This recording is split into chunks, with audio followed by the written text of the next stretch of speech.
பிரைஸ்லாட் எல்லாருக்கும் சோத்திரம். பிரியமானவர்களே, இந்த ஜீசஸ் சைட்டு கால் யூடியூப் வழியாக பார்க்குற என் சகோதர சகோதரிகளுக்காக கர்த்தரை சோத்திருக்கிறேன். இந்நாளிலே 13ஆம் அதிகாரத்தில் மத்திய 13ஆம் அதிகாரத்தில் நம்ம ஒரு சில வசனத்தை நம்ம தியானிக்கலாம்.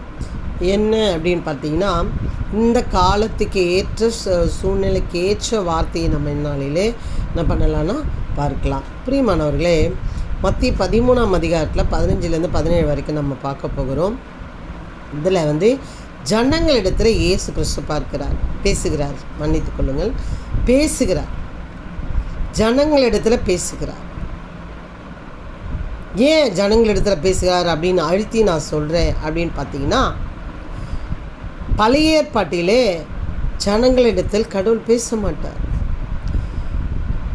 தீர்க்கதரிசி மூலியமாவோ இல்லை ஆசாரியர் மூலியமாவோ இல்லை ஒரு பெரிய பெரிய இந்த ஆசாரியர் மூலியமாக தான் என்ன பண்ணுவார், ஆண்டவர் பேசுவார். அழைக்கப்பட்டவர்களை மாத்திரம் பேசுவார்.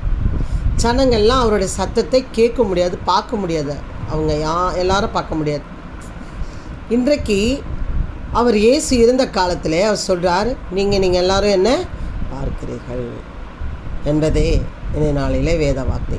நீ ஜனங்களை பார்த்து இயேசுசாமி சார், இந்த ஜனங்கள் கண்களினால் காணாமலும் காதுகளால் கேளாமலும் இருதயத்தினால் உணர்ந்து மனம் திரும்பாமலும் நான் அவர்களை ஆரோக்கியமாக்காமலும் இருக்கும்படியாக அவர்கள் இருதயம் கொழுத்து இருக்கிறது. எப்படி இருக்குதான்? இருதயம் கொழுத்து இருக்குது. எதுலலாம் கொழுத்து இருக்குது? படிப்பு, திறமை, அழகு, கலரு, ஹைட்டு, வெயிட்டு, ஃப்ளைட்டு, என்னுடைய வாய் வார்த்தை திறமை, இப்படி எதில் கொழுத்திருக்கு? இருதயம் இருதயம் கொழுத்து இருக்கிறது. காதால் மந்தமாய் கேட்டு தங்கள் கண்களை மூடிக்கொண்டார்கள் என்பதே. பிரியமானவர்களே, கரெக்டாக படிக்கிறோம் நம்ம வேத புத்தகத்தை. ஆனால் நான் இதை படிக்கும்போது எனக்கு ஒன்று யோசனை பண்ணேன். எனக்கு ஒரு தாட்டு எனக்குள்ளே வந்துச்சு. ஏன் இவர் இப்படி சொல்கிறாரு அப்படின்னு பார்த்தா, எத்தனை 100க்கு 100 உண்மையாக இருக்குது பாருங்கள்.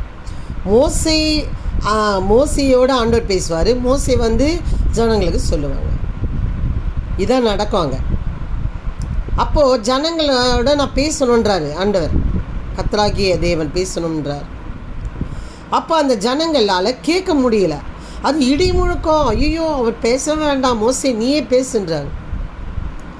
ஆனால் அந்த சத்தத்தை கேட்க முடியாத அந்த ஜனங்கள், பார்க்க முடியாத அந்த ஜனங்கள் இன்றைக்கு புதிய ஏற்பாட்டிலே இயேசு கிறிஸ்துவை முகமுகமாக அவருடைய ஹைட் எவ்வளோ, வெயிட் எவ்வளோ, கலர் எவ்வளோ, அவருடைய திறமை என்ன, தாய் தகப்பன் யார், ஊர் யார், அவர் என்ன தேசத்தில் பிறந்தார், எந்த வருஷத்தில் பிறந்தார், எந்த வருஷத்தில் மரித்தார், உயிர்த்தெழுந்தார், எடுத்துக்கொள்ளப்படும் பொழுது நம்ம பார்க்கலாம் ஏறக்குறைய 500 பேர் பார்த்தார்களாம். புதிய ஏற்பாட்டிலே நம்ம பார்க்கலாம். அப்போ சிலர் யோவானா எனக்கு ஞாபகம் இல்லை, மன்னித்து கொள்ளுங்கள். அப்போ பாருங்கள், அப்போது இதெல்லாம் அந்த ஜனங்கள், அந்த ஊர் ஜனங்கள் பார்க்கிறார்கள். இது சடனாக பிறந்து வளர்ந்து அவங்க பார்க்கலை. அவர் பிறப்பார்னு அநேக தீர்க்கதரிசி மூலமாக சொல்லப்பட்டு பிறந்த பிள்ளை தான் இயேசு கிறிஸ்து. அந்த ஜனங்கள் பார்க்குறாங்க, பேசுகிறாங்க. ஆனால் நிறைய ஜனங்களை குணப்படுறாங்க, வியாதிகளை சுகம் பெற்றுக்கொள்கிறாங்க. ஆனால் சில பேரோ என்ன பண்ணுறாங்களாம், மந்தமாய் கேட்டு அவர்கள் இருதயம் கொழுத்திருக்கிறது, காதால் மந்தமாய் கேட்டு தங்கள் கண்களை மூடிக்கொண்டார்கள் என்பதே. அவங்களுக்கு இருதயம் கொழுத்து இருக்கிறதுனால இயேசு கிறிஸ்து என்ன பேசுகிறாரு, எதை குறித்து பேசுகிறாரு கேட்க அவங்க மனதே இல்லை. எத்தனை ஸ்லாக்கியம். பிதா, குமாரன், பரிசுத்த ஆவியான 3 பரிமாணங்களோடு சேர்ந்து அவர் இருக்கிறார். பிரியமானவர்களே, இயேசு கிறிஸ்து அவரை பார்த்தோம், கேட்டோம், ஒரு வார்த்தை கேட்டோம், நான் இன்னார் என்று சொல்லியும் கேட்க மனதில். ஏன்னா கொழுத்து போயிருக்கிறாங்க.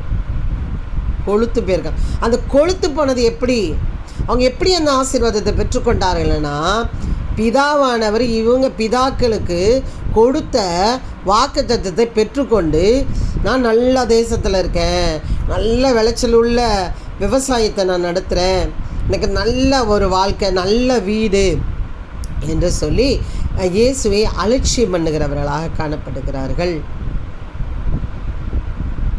இதுவும் அவர் கொடுத்தது தான் அந்த ஆசீர்வாதம். அதில் கொழுத்து போய் கிடக்கிறதுனால என்ன பண்ணலை, ஏற்றுக்கொள்ள. அதே போல் தான் பிரியமானவர்களே, இன்றைக்கு அநேகருடைய சரீரத்தில் அவங்களுடைய 6 அடி 7 அடி மனுஷங்க இருக்கலாம், அவங்களுடைய நரம்பு எலும்பு சதி இரத்த நாணங்கள் இருக்கலாம், இருதயம் கண் மூக்கு எல்லாம் இருக்கலாம். ஆனால் அவங்களுக்குள்ளே இருக்கிறது எது தெரியுமா? கர்த்தர் கொடுத்த சுவாசம். அதை வைத்து கொண்டு என்னோடய ஹைட்டை பாருங்கள், என்னோடய வெயிட்டை பாருங்கள், என்னோடய ஃப்ளைட்டை பாருங்கன்னு சொல்லி, அவங்க என் திறமையை பாருங்கள், என்னோடய அழகை பாருங்கன்னு சொல்லி இந்த உலகத்துக்கு விற்று கொண்டு இருக்கிறார்கள். பிரியமானவர்களை, கர்த்தரையோ காணாத இருக்கிறார்கள். அத்தனை ஊழியக்காரன் போய் சொல்லுகிறான். உட்காந்து ஒருத்தராது ஏன் சொல்கிறீங்க, எதுக்காக சொல்கிறீங்க, வேதத்தில் என்ன தான் இருக்குது, ஒருத்தர் கேட்குறாங்களா, எதுக்கு தெருவா சொல்கிறீங்க, ஏன் மத பரப்புறீங்கன்னு கேட்குறாங்களே தவிர எதுக்கு சொல்கிறீங்க சிஸ்டர், எதுக்காக சொல்ல வந்துறீங்க பிரதர் அப்படின்னு கேட்குறாங்களா? இல்லை, கொழுத்து போயிருக்கிறது. அவர் கொடுத்த ஆசீர்வாதம், அவர் கொடுத்த சுவாசத்தை வைத்துக்கொண்டு கொழுத்து போய் கொண்டிருக்கிறது. கண் இருக்குது, காது இருக்குது, மூக்கு இருக்குது, சரீரம் இருக்குது, ஆனால் கேட்கவோ புத்தி இல்லை. ஏன்னா கொழுத்து போயிருக்குது. கொழுத்து போனதுனால நான் ஜிஹெச்சில் ஒரு 10க்கு 10 கூட கிடையாது, 5க்கு 5 தான் இருக்கும் அந்த ரூமு. அதில் ஒரு சின்ன சேரில் ஒரு 6க்கு 6 இருக்கும். அவர் அந்த ஒரு நீட்டு ஒரு பெட்டில் போட்டு அப்படியே ஒரு ஆள் மட்டும் அப்படியே படுத்துருக்கும். நான் கொஞ்சம் உள்ளே போனேன். போயிட்டு ஐயா இயேசு உங்களை நேசிக்கிறார், எனக்கு வேண்டாம் எடுத்துகிட்டு போங்க அப்படின்னு. உடம்பு வாயெல்லாம் வியாதி, என்ன வியாதின்னு எனக்கு தெரியாது. அவ்வளோ பயங்கரமான வியாதியில் இருக்கிறார். பணம் இருக்குது, ஸ்பெஷலான ஒரு ரூம் மாதிரி கொடுத்துருக்காங்க. கொழுத்து போய் இருக்கிறது. தன்னை குணப்படுத்தி கொள்ள முடியாமல், அவங்க கண்கள் இருந்தும் காதுகள் இருந்தும் கேட்க முடியாமல் அவர்கள் இருக்கிறார்கள்.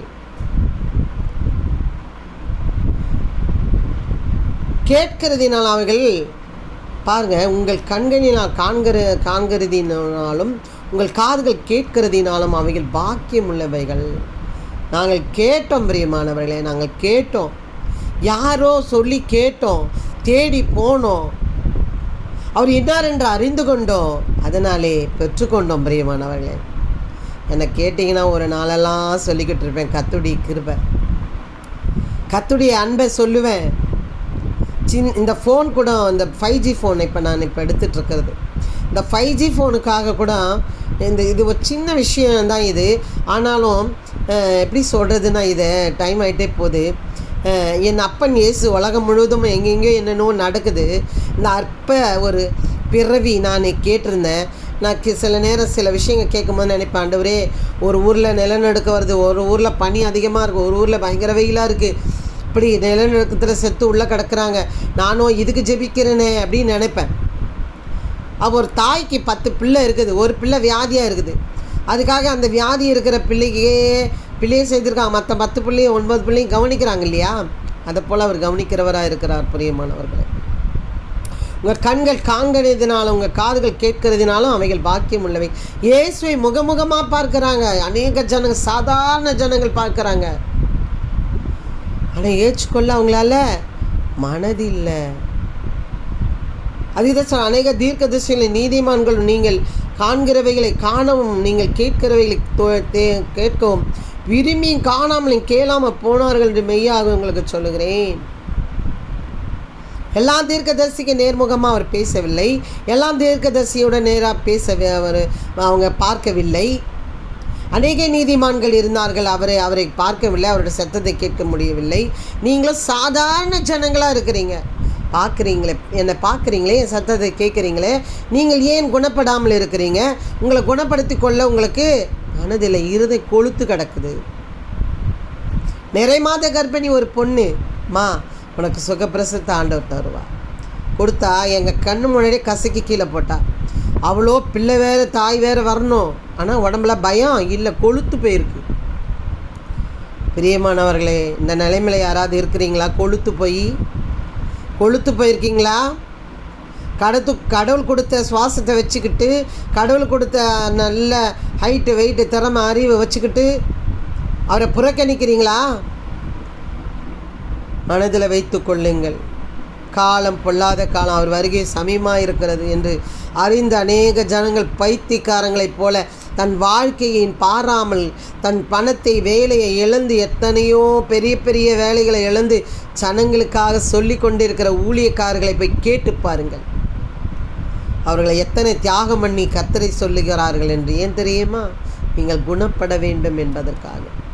நீங்கள் ஏன்னா சாதாரண மனிதன் முதல் பெரிய தீர்க்கதரிசி ஊழியக்காரன் முதல் கொண்டு இந்நாளில் இயேசு கிறிஸ்துவின் சத்தத்தை கேட்கலாம், அவரை பார்க்கலாம். அதே நிலைமையில் இருந்த ஜனங்கள் அவரை வேண்டாம் என்று சொன்னவர்கள் எல்லாம் நரகத்துக்கு போனார்கள். வேணும் என்று சொன்னவர்கள்லாம் பரலோகத்துக்கு நியமிக்கப்பட்டிருக்கிறார்கள். நீங்கள் எந்த இடத்துல இருக்கிறீர்கள் என்று சிந்தித்து செயல்படுங்கள். வருவீர்களானால் பரலோக ராஜ்யத்தை பெற்றுக்கொள்வீர்கள். வராதே போனீர்களானால் நரகத்துக்கு நியமிக்கப்பட்டவர்களாக இருப்பீர்கள் என்று நான் சொல்லவில்லை, வேதம் சொல்கிறது. வாங்கி படியுங்கள், கர்த்தர் உங்களை ஆசீர்வதிப்பார். எத்தனை ஸ்லாக்கியம் தெரியுங்களா? இந்த படிக்கிறது எத்தனை ஸ்லாக்கியம், பாக்கியம் உள்ளது. பிரியமானவர்களை உணர்ந்து செயல்படுங்கள், கர்த்தர் உங்களை ஆசீர்வதிப்பாராக. ஆமென். God bless you. நீங்கள் பாக்கியம் உள்ளவர்கள். ஆமென். அல்லேலூயா.